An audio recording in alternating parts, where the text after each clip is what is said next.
Um, and what is adversity? Adversity is something that you can struggle with. You can struggle with your relationships with your parents, with your friends, with, we got middle schoolers, but maybe your boyfriend or girlfriend, you know? You can struggle with those things, and that's okay. And those are all things of like adversity.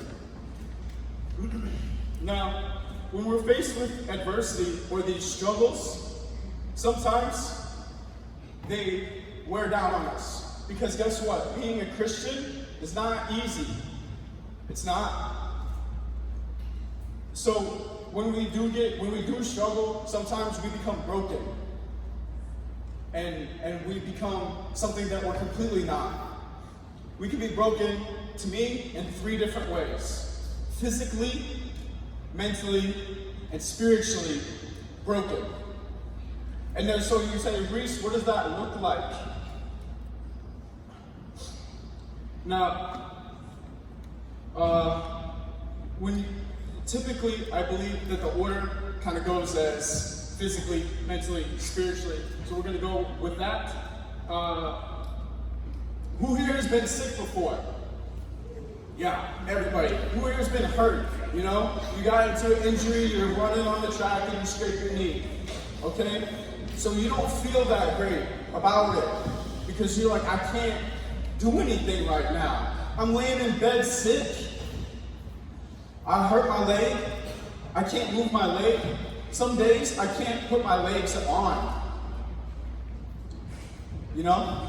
I have to go to work, but I can't even put them on, much less work. So that's what being physically broken can sometimes look like. You can't do anything physically. And with that will go your confidence. And it's very important that we have confidence. And I know that all of our bodies are going through a lot of changes, and it's hard to be confident. It's hard for me to be confident a lot of times. Because again, a lot of people say, I'm so sorry you were born that way.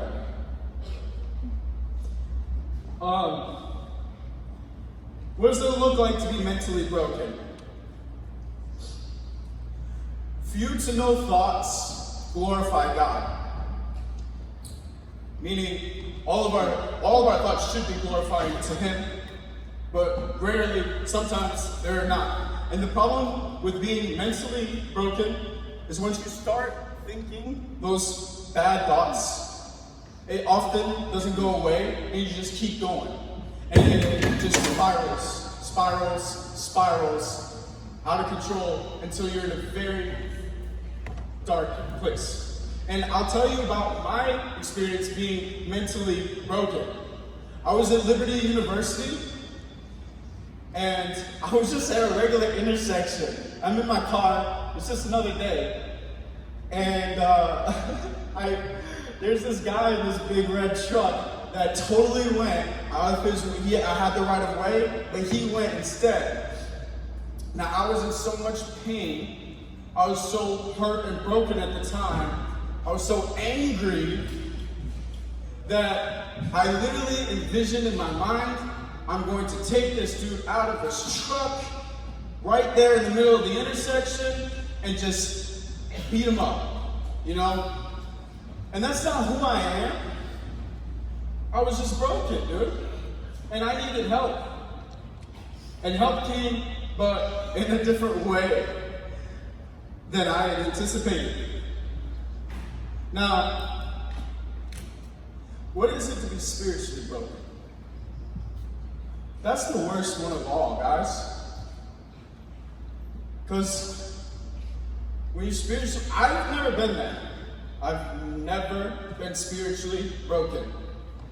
I was at a crossroads. Shortly after I had that thought of I want to beat this guy up,